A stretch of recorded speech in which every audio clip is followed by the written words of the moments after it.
Quick swig of coffee. Good morning. Yesterday's football didn't really get involved. It took an own goal and a wrong footing of the keeper to get France through. It was a very tight match. They did have the better stats regarding generating chances, and I thought Antoine Griezmann was just brilliant. Even though he might not have had a few shots, it's that one-touch passing. It's just quality throughout. Wonderful stuff from the Frogs. Pork and cheese. Well, Slovenia parked the bus. 0-0 full time. Probably lay the draw very, very late on. It's all dependent on the in-play stats. But these 8 o'clocks can be a little bit late for me. Missed penalty from Ronnie in extra time. Now that's a rarity. Goodness me. Ronnie missing a pen, and look at that, just completely fall apart, the Slovenians in the penalty stage. What a pity. Tennis yesterday. Well, let's have a look. Lots going on. Heather Watson, I'm glad I left her alone, even though she's a Brit at Wimbledon. Elise Mertens, up to you whether you played or not. I did give you that option. If you did play, you would have profited. It's all about decision making. I didn't play because she lost me money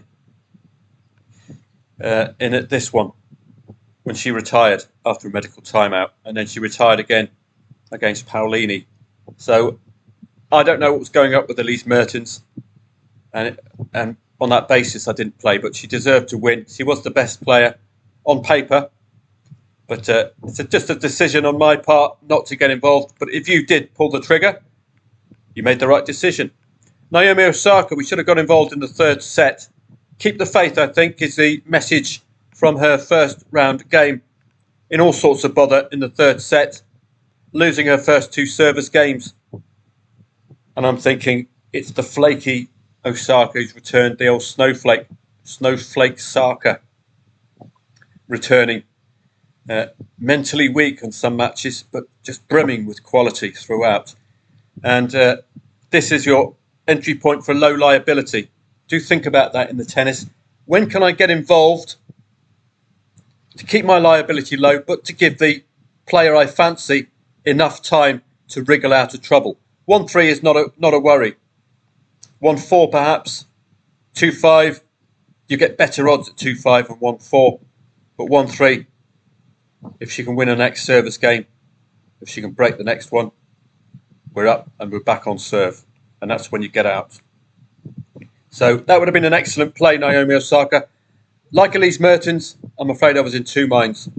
But I think she's told me now I'm worth following in this Wimbledon tournament.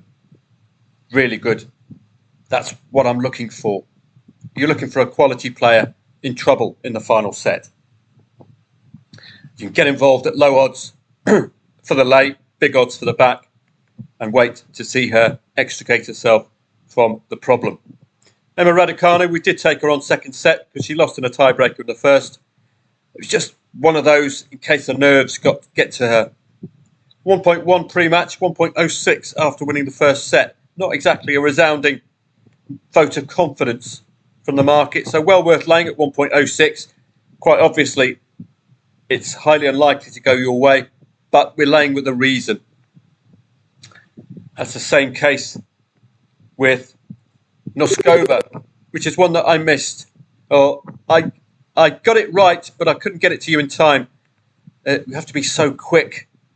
It was in the first set, and Noskova was finding herself in all sorts of bother. That's when I started getting involved at 5-3, 5-4 even. When she lost, 5-3. That's when I got involved. 1.89, and she was flirting with over evens. And then I passed it on to you when she started coming back into the match, which would have been here. Those odds of 1.89 dropped markedly. So I got in at 1.89. I wanted you to get in, but by the time I got on, it had dropped already to 1.78 and then made its way down to about 1.5. So all value had been lost. I was looking for Noskova to lose the first set because she did look reliable. She's got a bit of fight in her. 1.25. What a pity she didn't, because she was emphatic in the second set. So I'm sorry about that. That would have made up for a loss we had a little earlier, which could have been avoided if you... This market is now in play. If you get out at tiebreakers. So let's have a look at yesterday. Tennis-wise, Struff.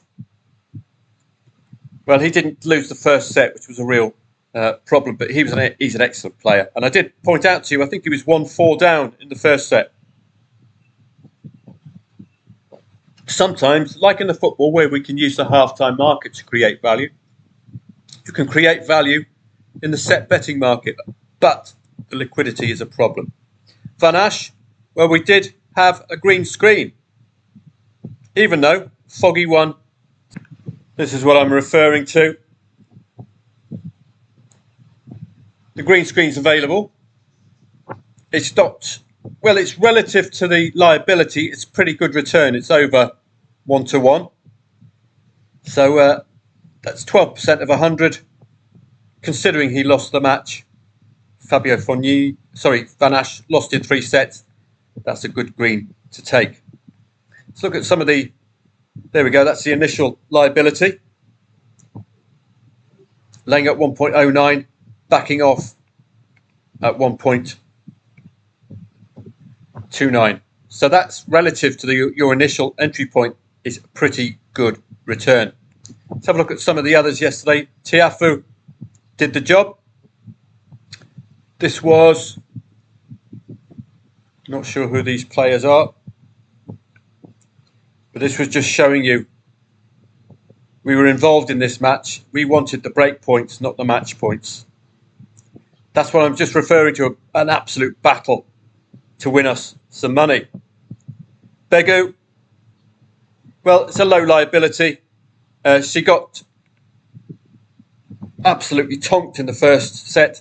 She did fight back in the second, but we didn't get any luck out of that. I think that's what I was referring to, the Begu match. You can see the battle. Had she converted those, it's just time and time again with tennis trading, it's just that single point is the difference between a really good profit and having to take a loss. Foggy, as I say, could have got out with the green. Frances Tiafoe did a brilliant job. Actually won the match. He had a very good run at Wimbledon last year. If you saw him in the news at Wimbledon.com. Retrospective on 2023, Tiafoe did very well. I actually made some money in the set betting market as well, but I needed a bigger bank for that. About a 40 quid in the set betting market, laying Matteo Arnaldi 2-love up, not to win 3-love. So laying him 3-love. But that's the Foggy one. That's the green screen. Kotov and Thompson. Well, Thompson did the job as well. So delighted with that. Nice £20 green screen on Jordan Thompson. This is what I'm talking about when 2-love becomes 2-1 in sets. Thompson must win that third set or he's out of Wimbledon in the first round. You can bet him and his mullet are going to be battling for every single point. Otherwise, he's off. There's the Tiafoe confirming his recovery. Brilliant performance from Tiafoe because he looked in all sorts of bother.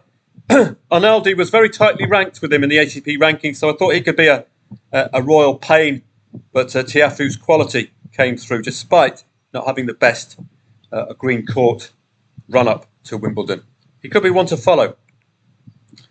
Dalilovic and Todoni, well, look at the liability, £2.20. Highly unlikely we get anything out of it, but I always labour the reason and keep the liability low. Muller and Gaston. This was what I'm talking about, getting involved in tiebreakers. Muller, 2-love up, playing a fellow Frenchman who gave a really good performance. You can see the second set was won via a tiebreaker. it was the third set. We could have actually got out with a very small profit rather than taking this to a tiebreaker. What I'm looking for, if I'm taking on a 2-love lead, is for an organic break. We're looking for a break within the set, not in the tiebreaker. If it gets to a tiebreaker, then it's a penalty shootout, and one mistake from Gaston, we're going to lose our whole bank, particularly if it comes late. So what I should have done, and what I did in a later match, is to get out before the tiebreaker. I would have made about a fiver here rather than losing 25 quid. So that's something to remind yourself of. I'll just go back. This is the Arthur Cazot. This is directly after Gaston. So here you can see I could have got out with a £1.40 loss rather than taking it into a tiebreaker, which is just a toss of the coin. If you can perform well just in that set of tiebreakers, you will win the set. So I took that to heart, and I got involved here with Berg's 2-love down and favourite. I got concerned, and again, I could have taken that £2.85 before the match goes to a tiebreaker. But as I say, sod's law. Berg's won the tiebreaker at a canter and then won the next set. So it's up to you if you take the hit, and then if you stay in, you could be rewarded in your next play. Rather than a £2.9 loss, we would have made a near full profit on Berg's. So that's a real pity. I just lost my confidence because of that tiebreaker element for Gaston. And it's happened before with Peshi Pericard as well. Emma Raducanu, well worth laying. £3.60 liability. As I say, this is after a first set win. Considering she was 1.1 pre-match, those are shaky odds, I must admit. Yannick Sinner, well worth laying. This is his pre-match price, 1.02. You've got to lay him. He's just a human. He might get a knee injury. He might slip. Indeed, Yannick Hanfmann did take a set off him. So he has it in him. Yet another example of 2-love to 2-1 in a Grand Slam. We could have made a marginal gain. And this is just to show you it's all relative to your liability, your reward. So this is a very good return. It's near 1-to-1. Now, if that was 36 quid, that would be 26 quid. So it's all relative. You risk more, you're going to lose more. You risk more, you're going to win more. Botic van der Schansloop, well worth laying at 1.01 at 5-2. 5-2 for me is one of those very exciting scorelines, because if Liam Brody can make it 5-3, and then Liam Brody can hold serve to make it 5-4, and then has the break again, we are in with a very, very big return. So didn't come off on this occasion, but well worth the lay. And he's a Brit at Wimbledon. He might just find that spark from out of nowhere. Max Purcell and Virtanen. Again, 2-love down. Odds on favourite, 2-love down.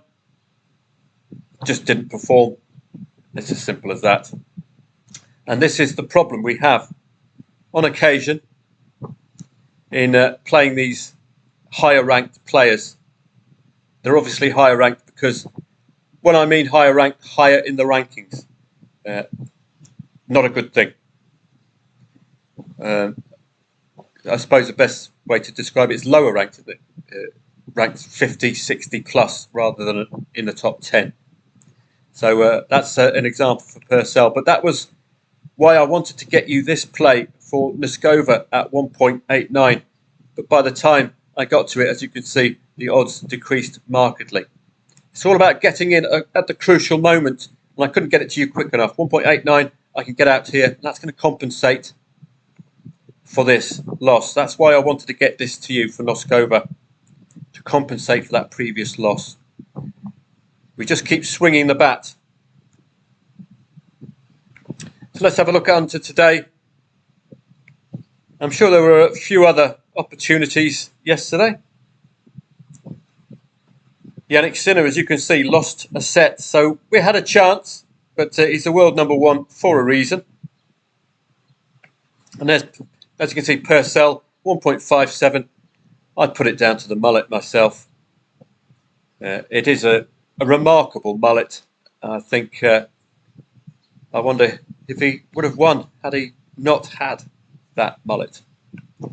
Having a look onto Tuesday, and let's see what we can do. If you're going to be reading the previews, please do so before the match kicks off, because the previews will disappear. Okay. So let's have a quick look through. Hilary Dart, Brit at Wimbledon and favourite. Kruger and Pegula, two Americans. We might get something out of Kruger here. Nightmare on Elm Street against Pegula. Let's have a look at the ATP rank or the WTA rankings.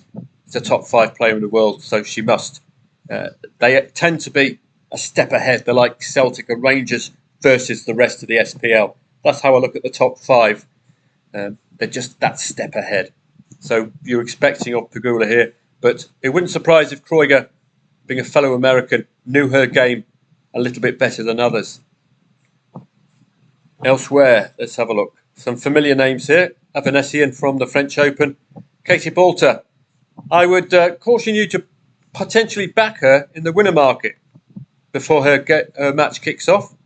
She has been in really good form. But like Elise Mertens, she did have a retirement recently. Hopefully that's not going to affect her today. Buskova, familiar name.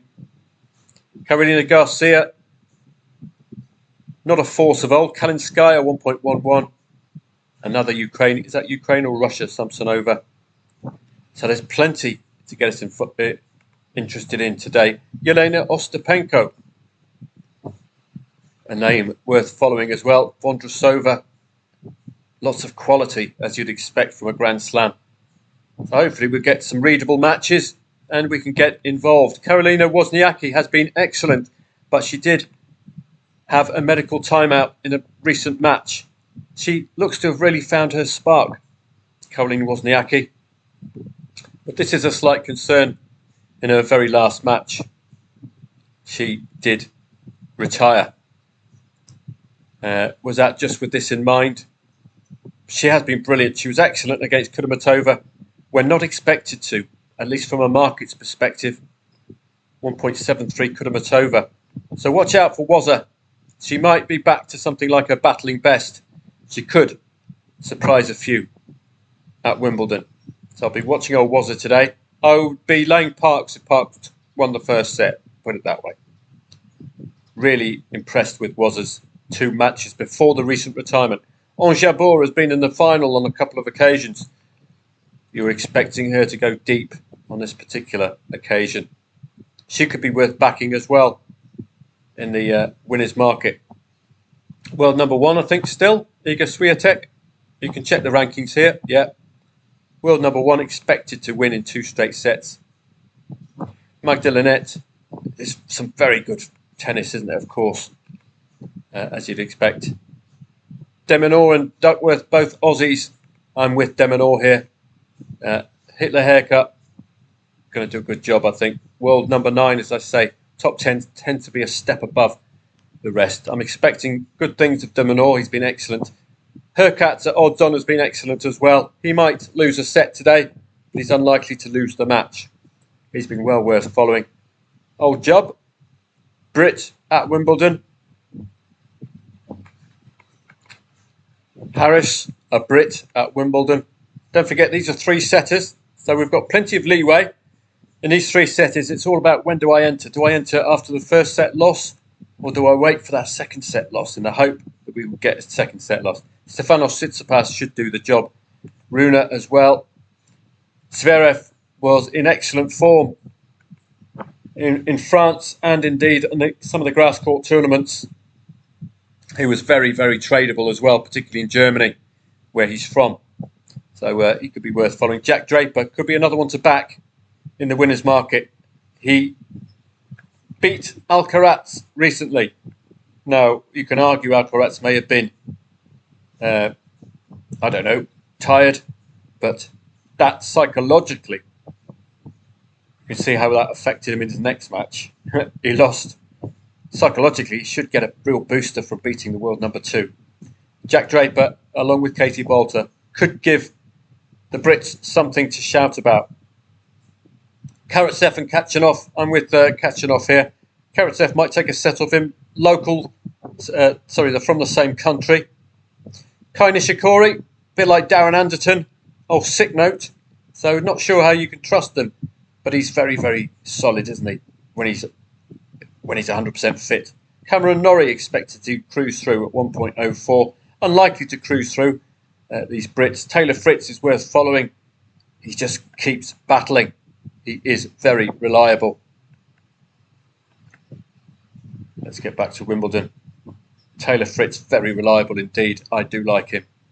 Novak Djokovic, not the force of old. He might drop a set here. I think if he's 2-love up, you might be liable, old Novak. 2-love up. He has dropped some matches at 1.07 odds and shorter in the run-up. He's not the force of old, so just be careful. Danny Evans, not expected to deliver, playing Tabillo today, 19th in the world, so it's a very tough encounter. World top 20.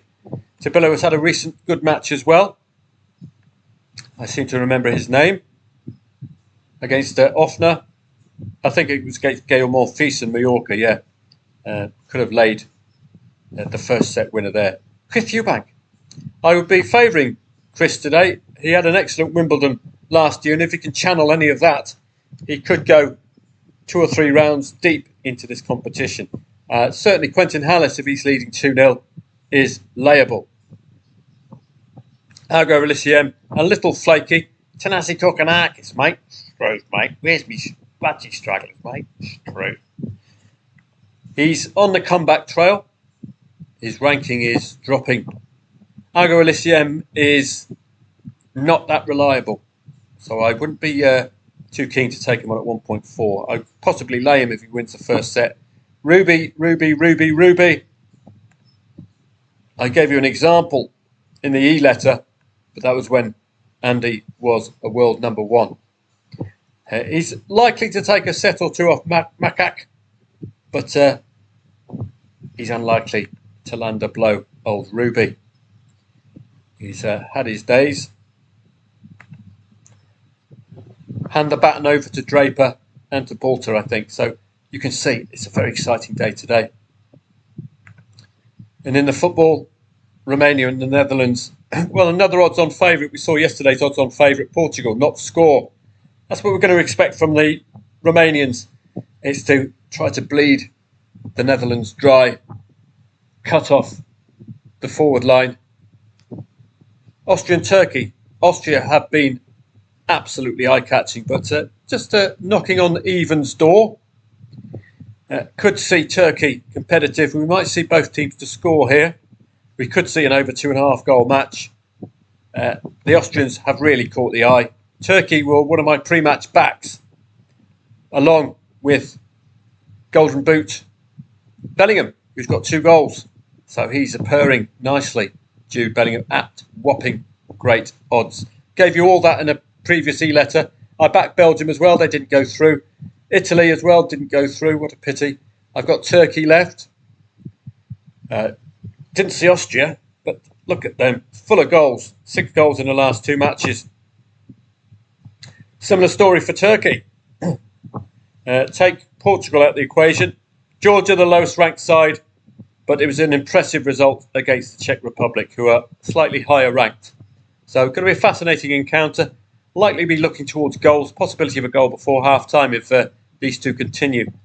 I'm not too taken with Turkey's form, but against the Czech Republic was a good result. But Austria, a more compelling argument for them. My home country, Zambia, early start against Comoros. I don't think there's any other football today, so it's just the Euros. But I will be on hand for the tennis, and hopefully we can keep generating those green screens. I like Grand Slams because I'm making money. Hope you are too. We just have to control our positions like the Gaston. Don't take it into a tiebreaker. If they're basically swapping service games, 3-3, 4-4, 4-5, 5-5, etc., then it might be just too tight.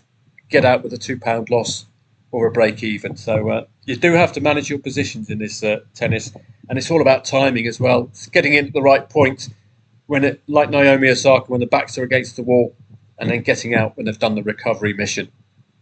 So I'll see you throughout the day. Probably another 11 a.m. start.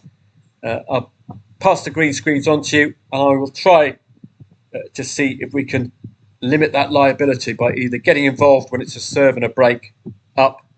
That gives us a great entry point at the 5-2s, which is a great entry point. Again, tend to be 1.12 odds there, rather than risking too much liability on a very small reward. Have a great day. Looking forward to more Grand Slam tennis and more Euro round of 16 matches. It's going to be an exciting day. I will see members of footballtradingprofits.com on Telegram throughout.